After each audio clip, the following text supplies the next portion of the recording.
warahmatullahi wabarakatuh. Perkenalkan, nama saya Win Indra Hayanti, mahasiswa PPG dalam jabatan kategori 1 gelombang 2 tahun 2023, mata pelajaran ekonomi Universitas Negeri Malang. Saya akan melaksanakan uji kinerja video pembelajaran. Pada video pembelajaran kali ini, saya akan melakukan video pembelajaran di kelas 10 IPS dengan materi penawaran. Model pembelajaran yang saya ambil adalah problem based learning. Selebihnya, mari kita ikuti video pembelajaran berikut ini.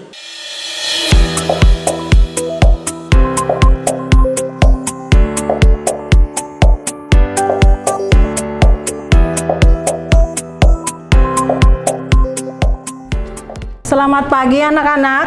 Pagi, Bu. Oke, hari ini kalian sehat semuanya? Alhamdulillah sehat. Ya. Yang piket hari ini sudah dibersihkan kelasnya? Sudah. Tolong lihat dulu kolong meja kalian, masih ada sampah tidak? Silakan dilihat, dicek ulang. Kalau masih ada, silakan buang dulu ke tempatnya. Ya, bersihkan. Kalau kelas bersih, kita belajar enak ya, tenang ya. Ya, silakan. Ya, waalaikumsalam. Baik, yang pakai topi dilepas dulu topinya. Kalau sudah ada dalam kelas, topi harus dilepas. Baik, silakan KM untuk menyiapkan kelasnya dan memimpin doa. Silakan Wiwin. Sebelum belajar, mari kita berdoa di dalam hati. Mulai.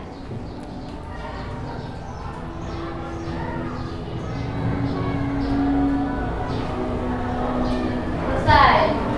Beri salam. Assalamualaikum warahmatullahi wabarakatuh. Waalaikumsalam warahmatullahi wabarakatuh. Ibu absensi dulu biar kita tahu siapa saja yang tidak hadir hari ini ya.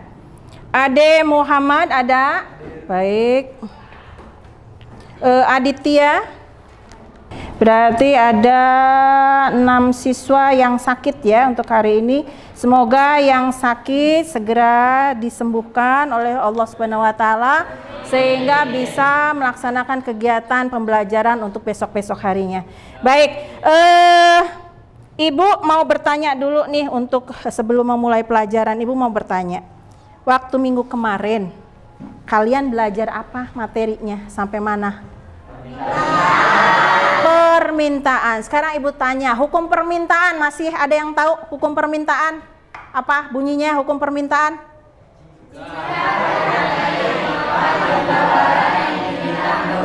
Oke.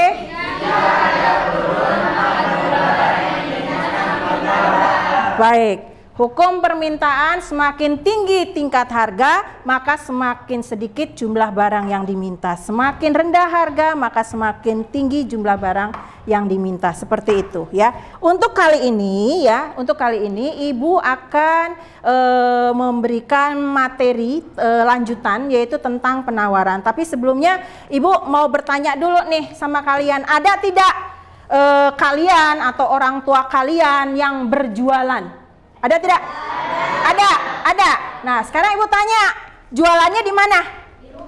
Di rumah. Cung, yang orang tuanya berjualan atau saudaranya yang berjualan? Cung, pengen tahu.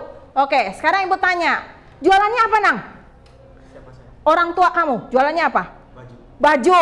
Terus jualannya apa orang tuanya? Voucher. Apa lagi? Kerupuk.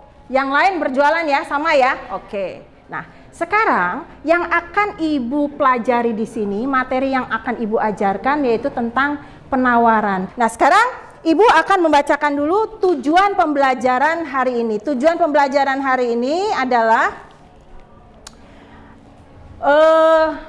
ini ya, yang B. Yang kemarin kita yang A, sekarang yang B. Peserta didik diharapkan mampu menelaah penawaran dan berbagai faktor yang mempengaruhi penawaran, seperti itu ya. Nah, sekarang Ibu akan menjelaskan materi tentang penawarannya. Nah, sekarang kalian perhatikan dulu. Apa itu penawaran? Nah, di sana dikatakan penawaran itu adalah kesanggupan penjual atau produsen untuk menjual atau melepas berbagai jumlah barang atau jasa pada berbagai tingkat harga pada waktu tertentu. Awas, Ibu minta perhatian pada kalian. Materi penawaran ini dikhususkan untuk para penjual. Jadi pada saat mempelajari materi penawaran, kalian seolah-olah menjadi penjualnya, begitu. Ya, kalau permintaan waktu minggu kemarin mah kalian sebagai konsumen, ya enggak, Ibu sebagai konsumen, jadi tidak masalah, ya, artinya sesuai dengan keseharian kita. Nah, tapi untuk sekarang penawaran itu dikhususkan untuk penjual, pedagang, begitu. Jadi kalian seolah-olah menjadi penjualnya, begitu. Nah, sekarang apa itu hukum penawaran? Menurut ahli ekonomi Alfred Marshall, ya, itu penawaran hukumnya itu isinya yaitu apabila harga naik maka jumlah yang ditawarkan akan naik. Apabila harga turun, jumlah barang yang ditawarkan turun. Nah, titik-titik ini kita hubungkan. Nah, inilah kurva penawaran. Kenapa S? Karena S ini singkatan penawaran dari kata tulisannya supply, dibacanya supply. Jadi S ini adalah supply, ya, penawaran. Ini adalah kurva penawaran. Jelas sampai di sini? Ada pertanyaan tentang kurva? Bagaimana? Ada tidak pertanyaan? Oke, silakan. Dalam tabel itu kan ada 3 titik. Ya. Kalau seandainya kurva penawaran kita buat dan berpatokan pada satu titik, bisa tidak, Bu? Oke. Kalau misalnya satu titik saja yang dipakai, bisa tidak kira-kira? Tidak bisa. Kenapa? Sekarang lihat. Hanya satu titik ini. Ya, hanya satu titik ini. Misalnya, titik A-nya saja. Ininya dihapus. Tidak ada nih. Tidak ada. Hanya satu titik. Apakah membentuk kurva? Tidak, hanya bentuknya titik saja. Benar nggak?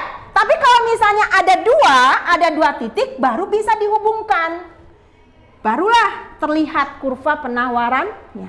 Fungsi penawaran adalah persamaan yang menunjukkan hubungan antara jumlah suatu barang yang ditawarkan dengan faktor-faktor yang mempengaruhinya. Nah, sekarang rumus daripada fungsi penawaran, itu rumusnya QS sama dengan min A ditambah BP, di mana QS itu adalah banyaknya barang yang ditawarkan, A itu adalah konstanta, B-nya itu adalah koefisien, dan P-nya itu adalah harga. Pada saat harga barang X itu adalah Rp5, jumlah yang ditawarkan katanya 5 unit. Jika harga barang tersebut naik menjadi Rp15, jumlah yang ditawarkan bertambah menjadi 55 unit. Buatlah fungsi penawaran barang tersebut. Nah, silakan. Sekarang kalian amati di sana kira-kira apa saja yang diketahui. Q-nya berapa? Q1-nya? Q1 berapa? 5. Terus Q2? Berapa? 55. Oke, P1? P1-nya berapa? 5. P2? 15. Sekarang kita masukkan ke rumus. Sebutkan rumusnya bagaimana? QS sama dengan min A ditambah BP. Kemudian ya. Oh, Q2 55. Terima kasih, jeli sekali kamu berarti ya. 55 betul? Oke, good. 55 ya. Ya, sip. Lanjut. Sekarang kita ke rumus ya. Q dikurangi Q apa ini? Q1 per Q2 dikurangi Q1 sama dengan P kurang P1 per P2. Oke, kita masukkan Q belum ada ya, berarti tetap Q dikurangi Q1-nya berapa? 5. Q2 55, Q1 5. Oke. P-nya belum. P1 berapa? 5. Kemudian P2 15. P1-nya 5. Ya. Q dikurangi 5 sama per 50. Benar gini? Ya, sama dengan P dikurangi 5. Ini berapa? 15 kurangi 5, 10. Ya, terus apa lagi nih? Setelah ini apa? 10 Ki 10 Ki dikurangi 5, begitu? Sama dengan 50 P dikurangi berapa? 5. Dikurangi 5. 10 Ki dikurangi 50 sama dengan 50 P. Ya, hebat. Terus lanjut. 10 Ki sama dengan min 200. Terus 50 P. Sudah? Oke, terus sama dengan 20. Ini, seperti ini. Ini adalah rumus daripada fungsi penawaran. Jelas sampai di sini? Jelas ya? Oke, baik. Karena Ibu sudah menyelesaikan materi ini, Ibu akan bertanya pada kalian. Bagaimanakah bunyi hukum penawaran? Ayo. Bagaimana bunyi hukum penawaran?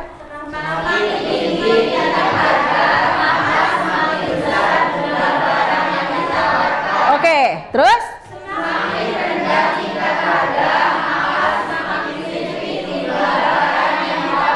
Ya, sekarang bagaimana rumus daripada fungsi penawaran? Sama dengan? Good, berarti Ibu rasa kalian sudah memahami materi yang sudah Ibu berikan ya. Nah, sekarang kita lanjutkan, kita melakukan kegiatan diskusi. Nanti akan Ibu berikan, tampilkan video pembelajaran. Tapi sebelumnya Ibu meminta kalian rubah kelompoknya menjadi, arti kursinya menjadi kelompok. Silakan yang sudah Ibu bagikan waktu kemarin. Silakan sekarang dirubah kursinya. Sudah siap? Sudah? Tolong kalian amati video pembelajaran yang Ibu tampilkan ini ya. Nanti setelah itu kalian akan Ibu berikan LKPD, lembar kerjanya. Nanti kalian analisa lembar kerja itu, setelah itu baru kita presentasikan ya. Silakan kalian amati ini. Hampir 100% para produsen tahu dan tempe di Kulon Progo Yogyakarta kebingungan menghadapi lonjakan biaya produksi.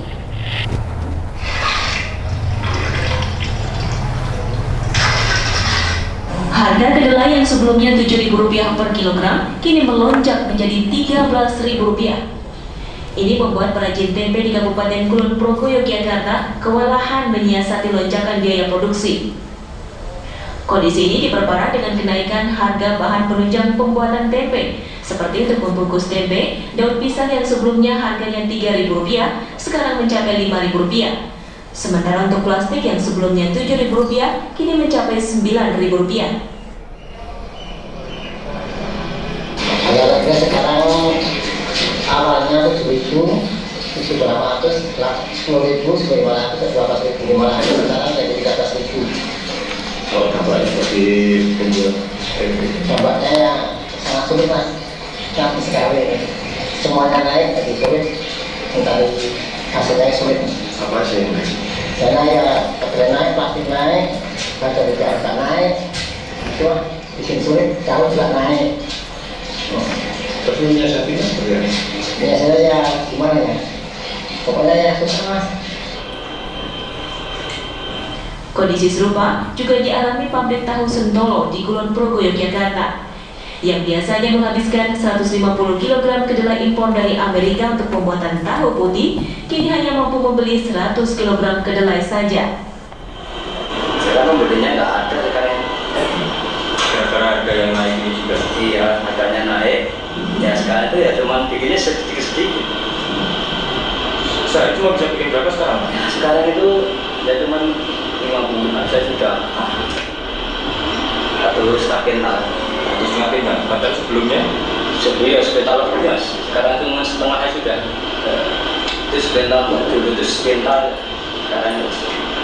Berarti nggak sampai satu kuintal? Nggak sampai sekarang. Para produsen tahu dan tempe menyatakan benar-benar susah mempertahankan usaha mereka akibat lonjakan harga kacang kedelai impor. Dari Kulon Progo, Yogyakarta, Ari Wibowo, TV One mengabarkan. Itu adalah permasalahan yang terjadi di Kulon Progo ya, bahwa ada kenaikan biaya produksi. Ibu pengen tanya dulu, kalau bahan baku dari tahu tempe apa? Kacang kedelai ya. Kacang kedelai kata kata berita dalam berita tadi katanya mengalami kenaikan disebabkan karena apa?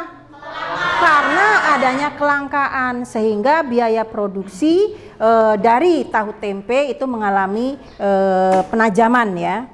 Nah sekarang Ibu akan membagikan kelompok ya, membagikan LKPD-nya. Silakan nanti kalian pelajari ya dengan kelompoknya, kemudian kalian diskusikan. Ini kelompok apa? Kelompok 1 benar? Oke, kelompok 2 yang mana? Oke. Kelompok 3 yang mana? Ya. Ini kelompok berapa? 4. Ya nih kelompok 4, kelompok 3. Ya, silakan. Silakan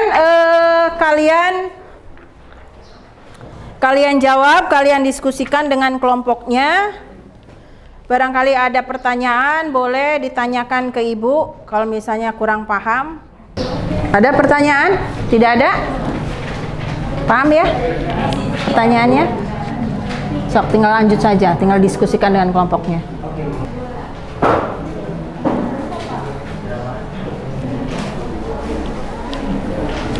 Ada pertanyaan tidak? Tidak ada? Ya, langsung ya, silakan jawab. Sok.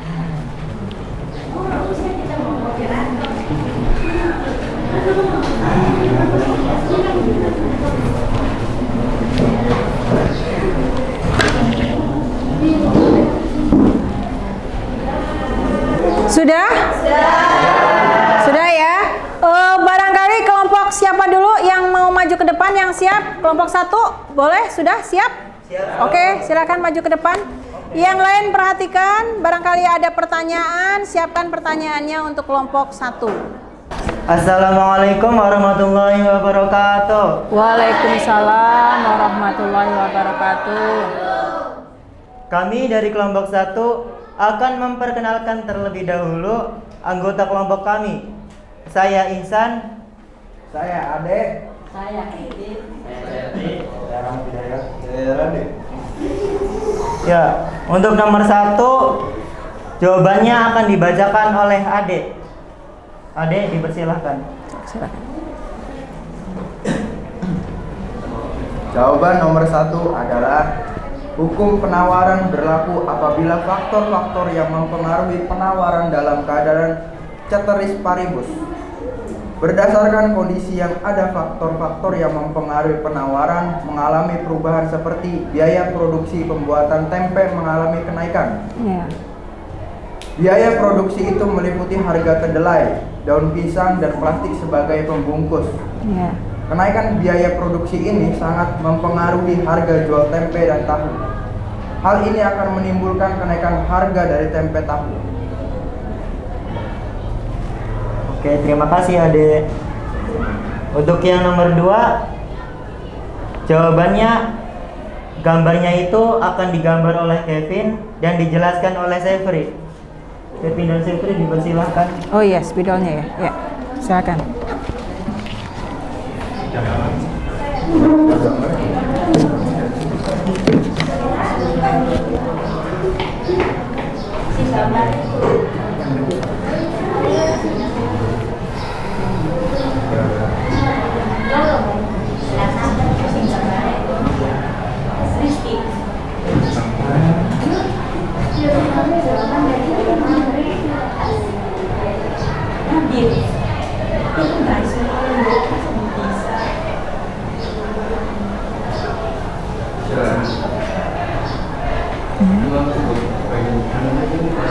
Baik, silakan jelaskan.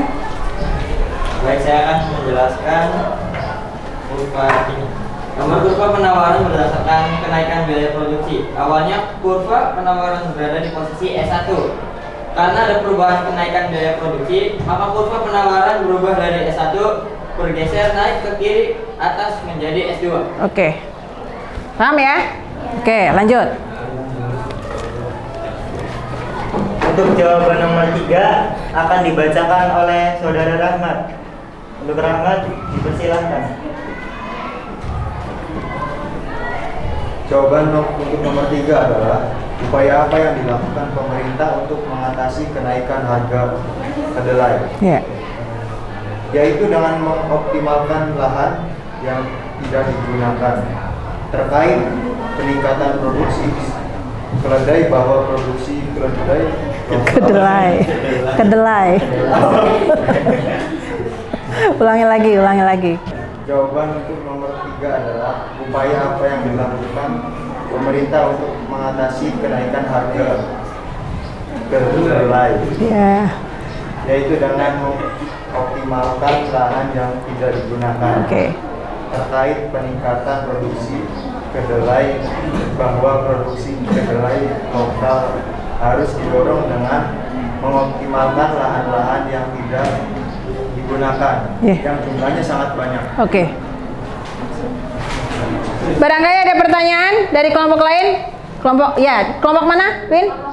Oke, kelompok 2 bertanya, silakan, Win. Bagaimana? Apa yang dilakukan penjual tahu tempe untuk mensiasati kenaikan biaya produksi? Ya, solusinya bagaimana katanya? Oke, untuk menjawab pertanyaan dari kelompok 2 Ya. akan dibacakan oleh Saudara Raden. Ya, silakan.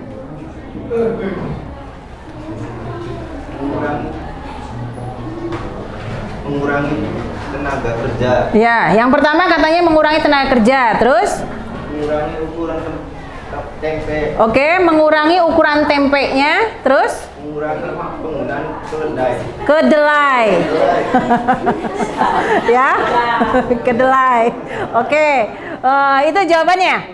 Oke, ada pertanyaan lagi? Cukup? Cukup. Silakan ditutup hasilnya. Oke, cukup sekian presentasi dari kelompok kami. Kurang lebihnya mohon maaf. Billahi taufik wal hidayah. Wassalamualaikum warahmatullahi wabarakatuh. Waalaikumsalam warahmatullahi wabarakatuh. Tepuk tangan untuk kelompok 1 yang sudah mempresentasikan. Silakan yang kelompok 2. Mana kelompok 2? Ya.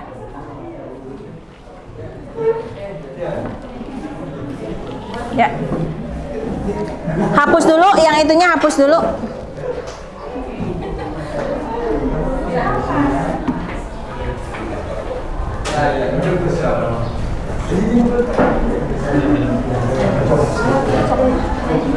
Ya, silakan. Assalamualaikum warahmatullahi wabarakatuh. Waalaikumsalam warahmatullahi wabarakatuh. Kami dari kelompok 2 akan memperkenalkan terlebih dahulu anggota kelompok kami. Saya yang bernama Wiwin dan saya Selvi, saya Fadila, saya Ayu. Kami akan mempresentasikan hasil jawaban dari kelompok kami. Jawaban pertama akan dibacakan oleh Ida. Ya, silakan. Jawaban untuk nomor 1 adalah biaya produksi meliputi harga kedelai, daun pisang, dan plastik sebagai pembungkus. Kenaikan biaya produksi ini sangat mempengaruhi harga jual tempe dan tahu. Hukum penawaran berbunyi, semakin tinggi tingkat harga, semakin besar jumlah barang yang ditawarkan. Semakin rendah harga, maka semakin sedikit jumlah barang yang ditawarkan. Hukum penawaran tidak berlaku apabila faktor-faktor yang mempengaruhi penawaran mengalami perubahan. Berdasarkan kondisi yang ada, faktor-faktor mempengaruhi penawaran mengalami perubahan seperti produksi pembuatan tempe mengalami kenaikan, sehingga hukum penawaran tidak berlaku. Oke, terima kasih Ida. Jawaban nomor 2 akan digambar oleh Ayu dan dijelaskan oleh Selvi. Ya, silakan. Yang lainnya rada kasih tempat buat temannya. Oh iya, spidolnya, silakan.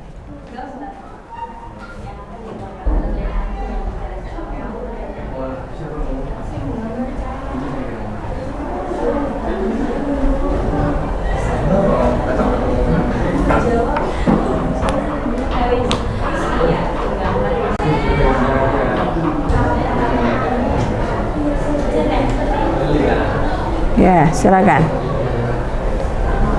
Barangkali pengen pegang spidol, boleh sambil menjelaskan? Saya akan menjelaskan kurva yang digambarkan oleh Ibu, yaitu karena adanya perubahan kenaikan produksi, maka kurva penawaran berubah dari S1 naik ke kiri atas menjadi S2. Oke. Paham? Sudah jelas ya? Oke, sekarang yang nomor 3-nya, siapa yang menjawab ini? Ya. Dibacakan oleh Fadil. Ya, silakan lanjut. Upaya apa yang dilakukan pemerintah untuk mengatasi kenaikan harga kedelai, yaitu dengan memberikan subsidi harga impor kedelai untuk sementara waktu. Pemerintah perlu memberikan insentif atau subsidi harga impor kedelai untuk sementara waktu sampai harga kembali normal. Ya. Silakan tutup. Sudah? Sekian presentasi dari kami. Mohon maaf bila ada salah kata. Assalamualaikum warahmatullahi wabarakatuh. Waalaikumsalam. Tepuk tangan untuk kelompok 2, sudah baik untuk memaparkan hasil presentasinya. Silakan kembali lagi. Apa yang mau memberikan kesimpulan dari hasil diskusi? Silakan. Bacakan hasil kesimpulannya. Kesimpulan dari permasalahan yang terjadi adalah hukum penawaran berbunyi, apabila harga suatu barang mengalami kenaikan, maka jumlah penawaran terhadap barang tersebut mengalami kenaikan. Dan apabila harga suatu barang mengalami penurunan, maka jumlah penawaran terhadap barang tersebut mengalami penurunan pula. Hukum penawaran akan berlaku bila mana faktor-faktor lain ceteris paribus. Tetapi hukum penawaran akan tidak berlaku apabila faktor-faktor lain mengalami perubahan. Oke, ya. Ya, itu adalah kesimpulan dari hasil diskusi ya. Benar bahwa hukum penawaran itu katanya berbunyi kalau seandainya harga naik, jumlah barang yang ditawarkan naik. Kalau harga turun, jumlah barang yang ditawarkan turun. Nah, di sini ada faktor-faktor produksi ya. Faktor produksi yang mempengaruhi faktor-faktor yang mempengaruhi penawaran ya. Ini akan berlaku. Mohon maaf. Hukum penawaran ini tidak akan berlaku kalau seandainya faktor yang mempengaruhi penawaran mengalami perubahan seperti itu ya. Tapi kalau misalnya mengalami ketetapan ceteris paribus, ini akan berlaku seperti itu ya. Baik. Sudah selesai dari diskusi ini, kemudian Ibu minta kalian kembali ke tempat masing-masing, kita adakan tes individu. Sudah? Ini boleh kalian join? Ya, silakan. Sevri, Adita, Marlina, Rival, Isan. Sudah ya? Oke, kita mulai. Siap-siap kalian. Fokus.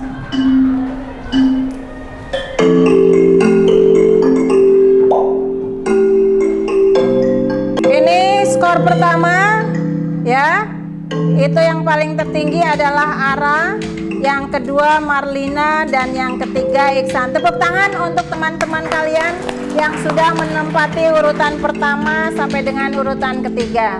Oke, bagaimana perasaan hari ini kalian? Hah? Senang ya? Suka ya? Bahagia ya?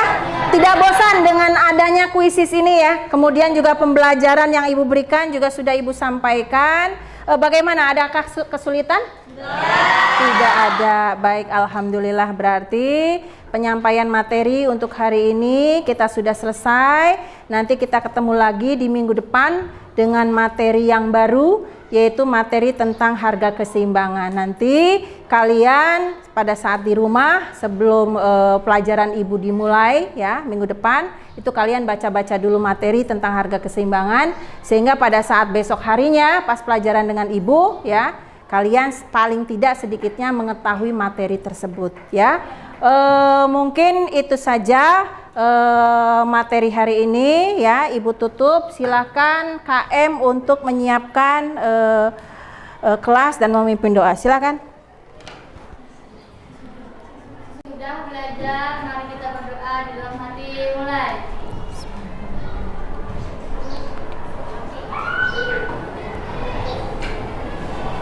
Selesai.